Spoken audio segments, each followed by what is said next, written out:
Hello there, I'm the Star Wars guy, and welcome back to another video. We're doing something super different and out of the box today. And with me is my very good friend, CubsFanHan. Cubs, how you doing? Dude, I freaking love you. I'm so excited to be on your channel. And today, if you guys didn't see already, we did a music video together. We're going to break down how you mixed what, in my opinion, is the best project I've ever been a part of in my life. Like, I love this music track so much. And you are just a music wizard. I don't know if your channel realizes how much of a music wizard you are. I talk about it a little bit, but I haven't yet really got to flex that muscle in the Star Wars realm. That's why I was so excited to jump on this project. Well, he's gonna rip his shirt with this muscle flexing, guys. Like, just you wait. So this is kind of fun because it's not. I mean, I guess it's kind of Star Wars related, but this is really an audio video. So I hope you guys are kind of into the audio nerd stuff like I am. We're going to be taking a look at the mix and all of the different tracks that went into making Leia's Mom, which is our parody of Stacy's mom, that we did with Cubs. Cubs and Urz collaborated on the lyrics. I did the music, and Cubs sang lead vocals. So that's kind of how we all got involved. And you sang backup vocals. Let's not discredit the amazing vocal harmonies that were part of this track. and a lot of that stuff, you don't necessarily pick up on if you're not tuned into that kind of world. So that's why I wanted to make this video, and just because I nerd out about this stuff. So anyway, all right, Cubs, you had some questions. Yeah, so we actually are recording this live on my stream, and we had a lot of people who we premiered the music video here. People were just blown away, and one of the most consistent comments I got was the audio is so good. And so we got some questions from the chat about the audio. The first question is TW Basks asks, what DAW do you use? Which you'll have to tell us what DAW is for all of us who aren't audio nerds. Absolutely. DAW is DAW. It just stands for Digital Audio Workstation. And that's basically, he's asking, what software do I use to record? And that's Pro Tools right here. That's the software we're in. Other options are, you may have heard of Cubase, Ableton, Logic. GarageBand is technically a DAW. And yeah, so we're using Pro Tools. Yeah, which is Pro Tools is considered, I think, probably still to be the industry standard. It's kind of what most of the famous records you've heard have been done on, at least in the last 20 to 30 years. Obviously, before that, it was all tape and stuff, but Pro Tools was kind of the first on the scene and still is kind of the big dog. So that's just what I started using. Part of why this was able to sound so good, because you're literally using what the pros use, what a lot of major bands are mixing their music in. Kind of. It's more like, think of it as like your video editor. So like Cubs, you're using, Premiere, Final Cut, or whatever. I use Resolve. That doesn't necessarily mean you're going to have a good end product. It's just kind of the tool you use to get there. It's kind of like your blank canvas, so to speak. Fair enough. All right. Here's another good question. How long... let's see. Actually, I want to ask a different one. Who was it that asked about your process? Because I think that'd be a good general place to start. Yeah, I'm just kind of scrolling around here. I don't remember who it was, but I did get the question. Can you talk to us? I think it was Gridden who asked about your creative process. How does this all go for you, start to finish? For these kind of covers, I've done a lot of these. Some of you may have seen the Green Child of Mine video we did with the Merkins a while back. And I love doing these kind of cover parody projects because I get to kind of try to replicate the original in a way, and then also get to add my own little stamp on it. So there's a great example of both of those things in this song. But my process is to just start where it makes sense for me. So that's the guitar. I'm a guitar player mainly. And so the first thing I did in this song was recorded, just the classic intro part that you hear.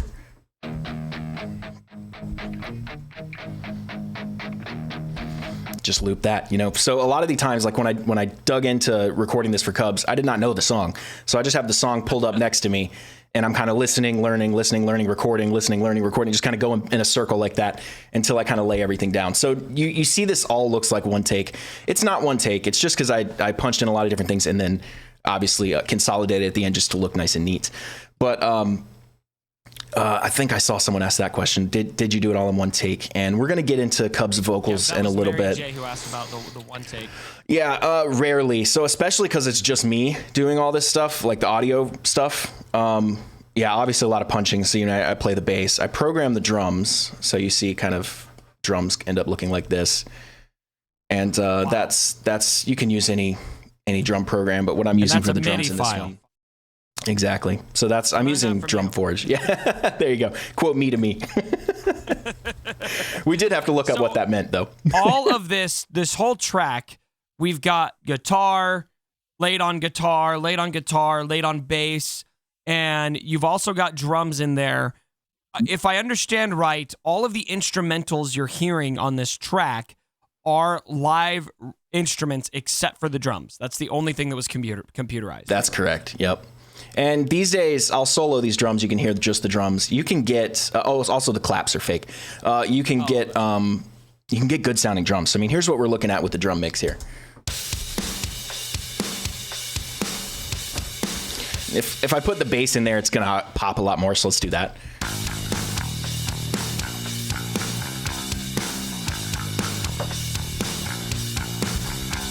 Hope you guys aren't listening on your phones. Otherwise, you're going to not hear that bass. But yeah, the claps, actually, this is funny. I found the best clap software. It's called El Clapo.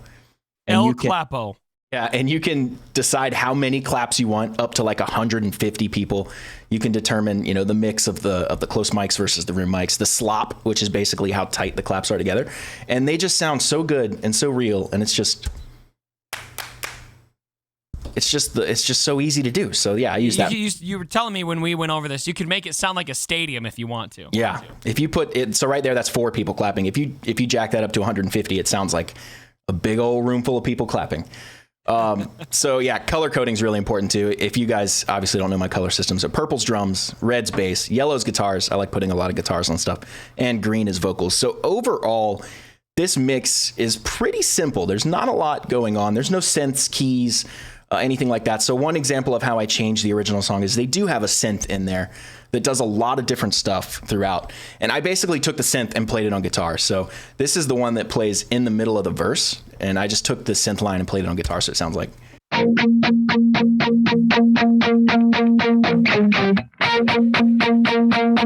So, and that's obviously a really subtle thing. If you listen to the verse, you hear it kind of come in about halfway through. I'll turn it up super loud so you can hear it here.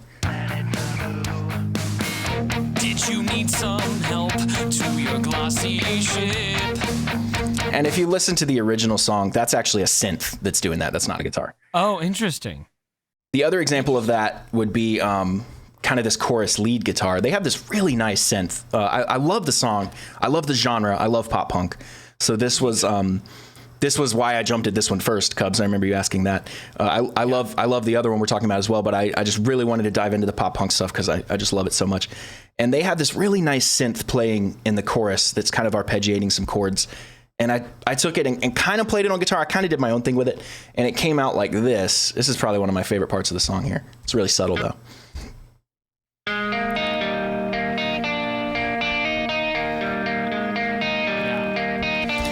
And then classic trick, use this in your own productions if you play guitar and use music. Just pedal the one note on the octave in the guitar. It sounds like this.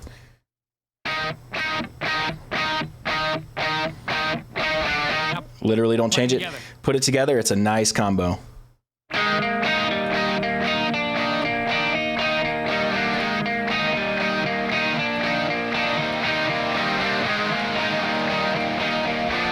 So it's just ways to kind of beef up your chorus. Chorus. So many small things that you added in there that you wouldn't notice if you just listen to it. You don't see how many little spicy additions you added in there, and that makes the chorus sound so good. Go ahead and play the chorus for us without that stuff, and then add it in. I'll add it halfway through. How about that? Now you have to remember it is pretty subtle, so I hope you're listening on like headphones or something. We'll start a little bit before here.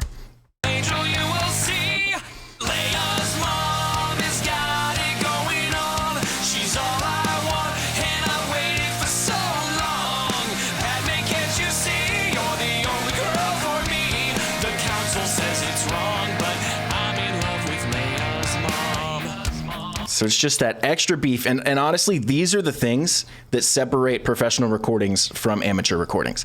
Because a lot of amateurs don't think to add this stuff. They either don't have the time, the resources, or the know-how to add that kind of stuff. And when you take the time to add those extra little things in the chorus, vocal harmonies, guitar leads like this, it really, really takes songs to the next level, especially in this genre, but really across all genres. So I want to ask you about the solo. A lot of the guitar solo. A lot of the stuff in here, I feel like, is a pretty nice mirror of what Fountains of Wayne did, with a little bit harder rock, it feels like. feel, which makes sense for you. And I love that about this song. But the guitar solo, this is out of everything in this song, this is the part that I feel like is just really genuinely you. You really put your flavor on this. So can you talk about that and then play it for us? Absolutely, 100%. I love the melody they used in the guitar solo, but halfway through I got bored. So I was like, I need to try to add, like you said, Cubs, add my own thing into it. Yeah. So what I love to do is take someone else's solo and give you the important parts, and then kind of make it my own from there. And that's exactly what happened here. So this is a great example. Start with the normal, and then you go crazy. Exactly. It's the same solo for about the first half. Let's take a listen to it in isolation, though.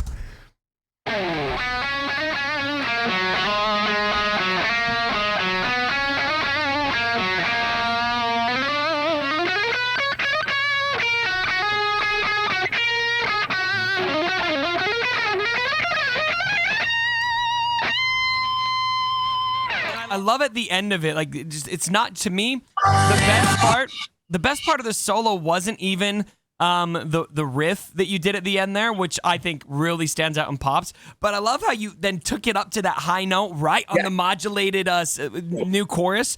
It sounded like Journey to me. It was such a really cool moment. That's awesome. I love Neil Sean, that's awesome. I was in a Journey tribute actually, so that's funny. But what we did with this song that was also different is pretty much all the stuff I do in my musical life is tuned down a half step. So, if you're playing an E, I'm playing an E flat. And so we did that with this song. This song, if you play the first little bit of this song and then go play the Stacy's Mom one, you're going to notice they're not in the same key. We're a half step lower than them.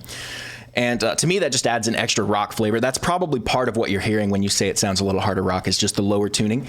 And then what the original song does, the original song's in E, we're in E flat. The original song modulates up to G for the solo. That's why it kind of sounds different. And then it stays in G for that last chorus. Now what we did, you weren't satisfied. You wanted the double key change. You're a double key change life. Absolutely. So we went from E flat to G flat or F sharp. And that's what our solo is in F sharp. We're getting so into the weeds here. This is hilarious. I hope you guys are enjoying this. And then what we did for the last note where Cubs said that last bend came in, we went back into their original key. So we're actually at this last chorus, we're back in the key of the actual song. So if you play the end chorus of our version with right next to the end chorus of Fountains of Wayne, you're going to see that they're in the same key. And I love that it ended that way. It almost feels like this subtle, I mean, a lot of people wouldn't think about it this way, but I really love thinking about music on a deep level. But it almost feels like that moment, which has such a satisfying payoff, is the climax of the song, but also almost a love letter to the original song, to go back to the original key. It feels like such a big moment. Now with the vocals, I appreciate my vocals on this track, not for my performance, but for the editing and layers you added on them, on a very, very deep level, because I've produced, I think 7 music videos before this, parodies that I've done on my channel. And every time the issue I run in with is I feel like I've got a good performance, I've got good lyrics, I've got a funny song, I'm really happy with it, but I go to mix the audio and I always feel so disappointed. I just always feel like there's something missing. It doesn't feel together enough. And of course, part of that is the fact that I've been using karaoke tracks and I haven't had the skill to play the guitar and actually make a legit track like you made here. So that is part of it. But I also feel like you've added flavor to the vocals on this that is just, it really, really pops and just sounds so good and so grunge and so punk rock and everything. Can you tell me a little bit about what you did to the vocals of the track?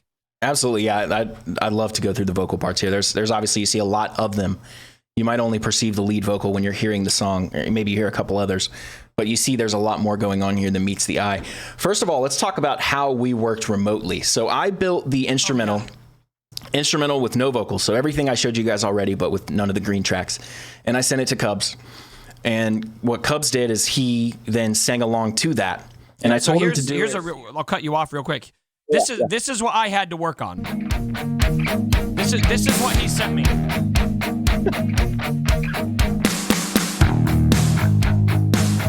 Just just to give you guys an idea of what I was hearing.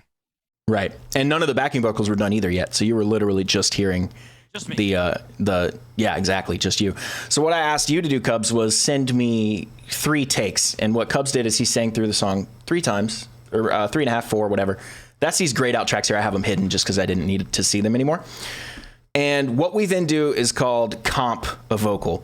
So we take the best parts of each take and we put it together into one master take. So that's what we did here. And once I did that, I got rid of those 4 because we didn't need to see them. Now, what I did with the other parts of the takes that I did not use, you don't just throw those away. You bring them back in and use them as what we call doubles.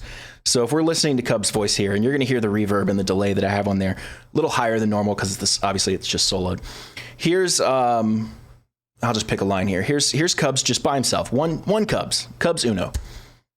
Did you need some help to your glossy ship? Now, if we add Cubs duo to the mix, 2 Cubs at once, you get a fatter, richer sound, vocal doubling. Very common trick, especially in rock music. And that's what we did for the pre-chorus here. And I know that I'm not the boy I used to be. So you see, it just gets a little more thickness to it, and it helps carry it to the next level. Okay, so this is what I love, because I listened to, I didn't realize this little trick that you did, how it works exactly, because I would listen to really professional tracks when I was mixing music videos, and I think, okay, it sounds like the voice is doubled a little bit. And so what I would do is I would layer my track on top of itself and move it just slightly so it felt like it was, kind of not, it wasn't just doubled, but it felt layered. But it just sounded terrible. It sounded really bad. And the reason for that is because it was the exact same track. But what you need is the imperfections in the human voice to be doubled on top of each other in real time. And that's what creates that effect. When I'm singing the same thing 2 different times, there's enough variance to create that effect. I think it's fascinating. Absolutely. If you see here, I just duplicated it, and we'll take a listen to how not good this is going to sound, or not the effect we want. It's not that it doesn't sound good. And I know that I'm not the boy I used. So what we get is called comb filtering, where the audio starts to cancel itself out a little bit. But you see here, if we compare the waveforms of both of these, you see how they're slightly different. And that's what's going to give you the sound you want. And I know that I'm not the boy I used to be. And that's like, I don't even think about that. I just sing through it twice, 3 times. I feel like I do the exact same thing all 3 times, but we're just imperfect enough that it changes every time. Just being a muscle. And guitar, same way. When you're doubling something, you always want to perform it twice. Try to perform it the exact same way, because that'll just make it tighter and better. But you don't want to change stuff up unless you're trying to do that on purpose, like a harmony or something. But yeah, just the fact that we're human is the desired result we want. Now for the chorus, what I did was I actually stepped in and doubled Cubs, because what I wanted to do was on that double I just showed you guys, it's just a mono double. It's just one track right down the middle, sitting underneath Cub's vocal. Yeah. So what I wanted for the chorus was to make it wider and bigger. So I got rid of the mono double. Yeah, it's still there. So it's still there in the chorus. Okay. That's this track here. And I added myself 100% left and right. And that's these here. So if I take these just by themselves, you're going to hear me singing. I'm just singing exactly what Cubs is singing as a double. Leia's mom has got it going on. She's all I want. And I waited for so long. But you see, when we add Cubs back in, we get a lot of width that we don't get. So if we listen to the chorus, or the last little bit of the pre-chorus into the chorus, you're going to hear that width spread out. And that's such a good thing to do for choruses. Now an angel you will see. Leia's mom has got it going on. She's all I want. Now again, this is not something you're going to hear if you're listening on a phone. So break out your Bluetooth headphones or whatever, and you're going to hear the width. Like headphones. There you go. Like play loud noises. Well, here's the time you actually want headphones. And I saw a lot of comments on the harmonies as well, and that's a basic, just singing a major third above what Cubs is singing. Yeah. Pretty standard thing in pop music. Those thirds were real good. Yeah, it sounds like this by themselves. Leia's mom has got it going on. She's all I want, and I waited for so long. Padme, can't you see? You're the only girl for me. So when we listen to the chorus, we're actually hearing Cubs lead, Cubs mono double, 2 Dallas stereo doubles, and 2 Dallas harmony doubles, 100% left. So you're hearing like 7 or 8 vocals. You will will see. It's two of us. Leia's mom has got it going on. She's all I want.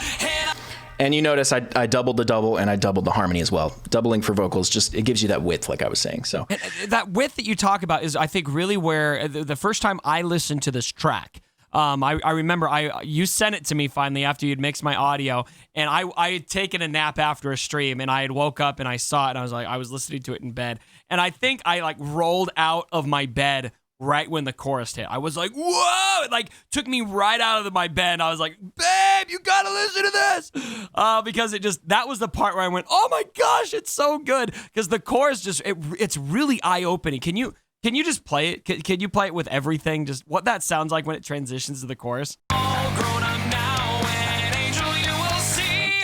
Leia's mom has got it going on. She's all I want, and I've waited for so long. Padme, can't you see? You're the only girl for me. The council says it's wrong, but I'm in love with Leia's mom. And, so good, dude. And one other thing I forgot to mention, the harmonies cut off early, the doubles keep going, then the doubles cut off, so it basically shrinks smaller and smaller until finally the very last line is just you. So if we listen to, I'll just do these doubles one more time. For me, the council says it's wrong, but I'm in love with Leia's mom. So it shrinks back down as the song intended. We're going back into the quiet part for that turnaround. But let's talk about the best line Cubs sang right here. This line. This line just gives me chills. I could tell by the fight that he institutes. That was from your first take, and I heard that, and I was like, I don't need to hear the other ones. That's the one.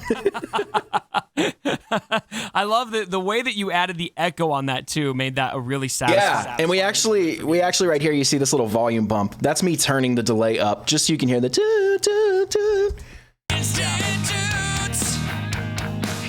Again, subtle. With time-based effects like reverb and delay and chorus and stuff, less is usually more. We have not talked about these filter effects. They're pretty standard.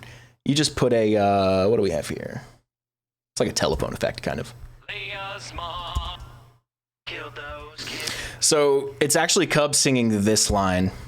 Leia's mom has got it going on. All those. And it's actually me singing these other ones. Kill those kids. You modulated my voice there? It just has like some lo-fi on it, and you see here with the EQ, we're cutting out all the top end and all the bottom end, and that's what gives it that kind of telephone effect. So if I actually take off the EQ, you're gonna hear it sounds like much more normal. Leia's mom has got it going on. Leia's mom has got it going. So that's pretty standard telephone effect. You just cut off all the lows, all the highs, leave a little bit of mids, and you're good to go. But let's talk about the fun part here at the chorus at the end. So what Cubs gave me was he kind of did the first line, and then he went into the whoa, that part. So here's what Cubs had here. Leia's mom, whoa, Padme, can't you? So he left me a lot of room to move around what he was doing. So first, before we talk about like this is literally all the lead vocals I did right here is that highlighted part. It's not a lot, but I added some harmonies down here. There's a lot of little things going on. Let's talk about those first. Leia's mom has got it going on. That's a pretty basic one, but I love doing these kind of, you mentioned Journey. This is a Journey thing right here.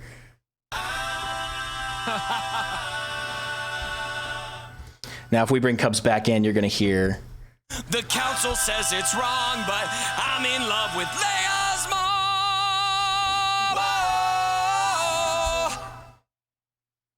Whoa. Whoa.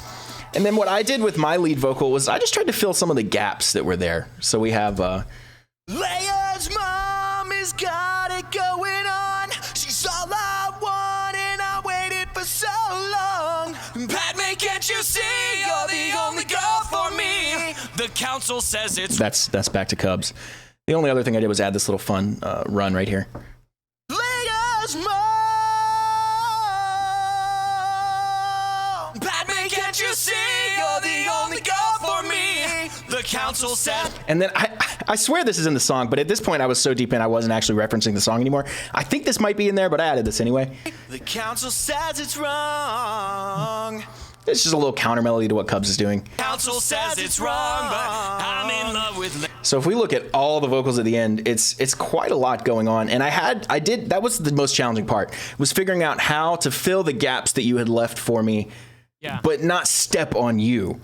So trying to constantly balance. So originally this Leia, Mom, that was actually back here, but you were still singing Council Says It, all that stuff.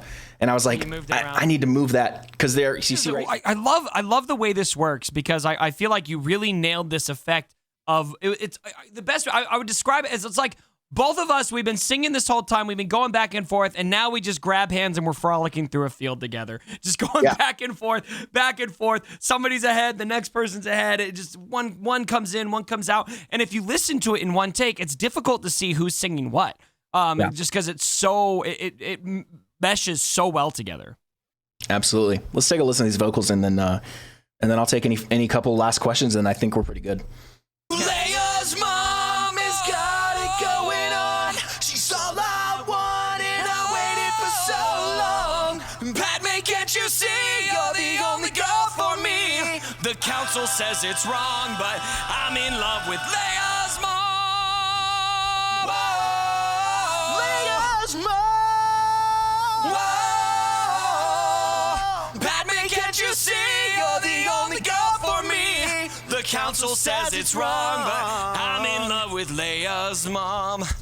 So I think it's actually more of a happy accident how masterfully all that came together, just because of, I didn't know what you were going to send me and that kind of stuff. So it just kind of ended up working out. So I'm glad that really worked. It's amazing. Yeah. There's so much. And I actually, my chat did a poll on if I was fangirling more over Billy D. Williams being part of the music video. If you guys haven't seen it, go watch it. He's at the beginning. Or you and the music, and I think it's comfortably you. I'm so fascinated by this process, and I'm so satisfied with what the track ended up being like. And when you see how much went into this and how much expertise went into this, you told me, I saw the question, how long did you work on this? And I think you told me only about 4 hours. It was about an hour and a half, 2 hours on the instrumental, and then maybe a couple more to throw your vocals in there, and then record my vocals. By the way, this is kind of funny. You should record your vocals standing up. I did not for this. I was just literally sitting right here with this mic, just like I am right now, because it's just so easy to record myself with my mouse, and I literally have keyboard, mouse, and I'm just like, like, it's so dumb. But yeah, that's how it happened for this one. And honestly, that's how a lot of my backing vocals happen, because I can just sit here and say, no, that wasn't good. Do it again. Nope, do it again. Okay. To so many things that you were able to do it that fast. I think in a lot of ways, your expertise, your ear, and how much skill and talent you have, but also how much practice you've put into this craft. I'm blown away at how fluent you are in this software of Pro Tools. You've obviously spent a lot of time in this. And so the answer to the question is maybe 4 hours for this track. But as far as like getting ready to a point where you can mix a track like this masterfully, that is thousands of hours of work, I am confident, and probably more that you've put into this stuff. Yeah, there's books you can buy on Pro Tools. I had one. I don't think I ever opened it. What happened was I got the software in 2012 because I heard it was the industry software, and I was starting to record some of my own music better. I had been using other, Mixcraft, other stuff for a long time before that. So I kind of had an idea, but didn't know Pro Tools at all. So I just bought it, and I was like, okay, I'm going to sit down, and I'm not going to get up until I can do, record a vocal.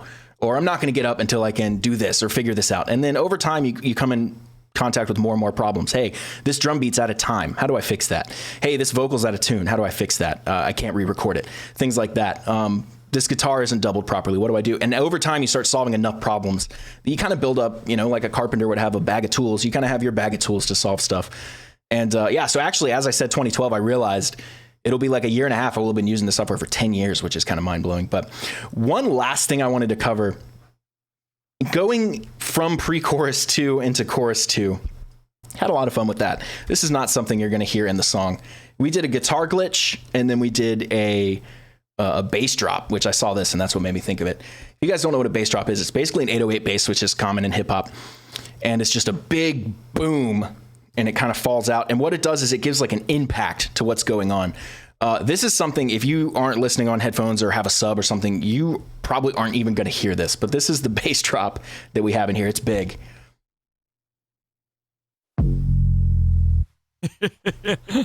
And if you do have a sub, that will shake the walls. If you don't, you're probably like, why? You didn't even play anything.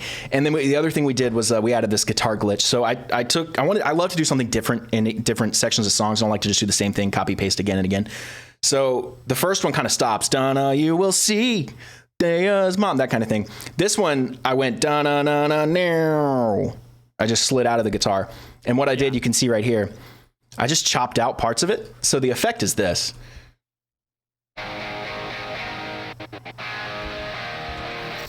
That, in conjunction with the bass drop and some other stuff, makes for that pre-chorus. It just hits really hard when it comes into the chorus. Got my new powers, you could use a guy like me. Leia's mom has got it. So the and then the bass drop, and it's just like boom, and it's very different. subtle, very subtle, but it totally adds to the vibe in so many ways.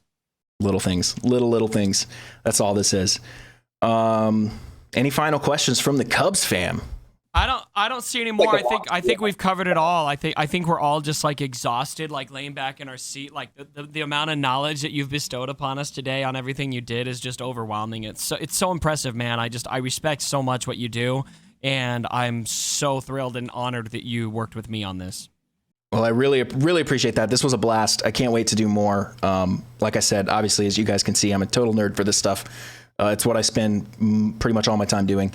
And yeah, I hope you guys enjoyed this video. If you're still with us, kudos to you. That's pretty awesome. I'm the Star Wars guy. Please subscribe for more content every single day, and I'll see you in the next video.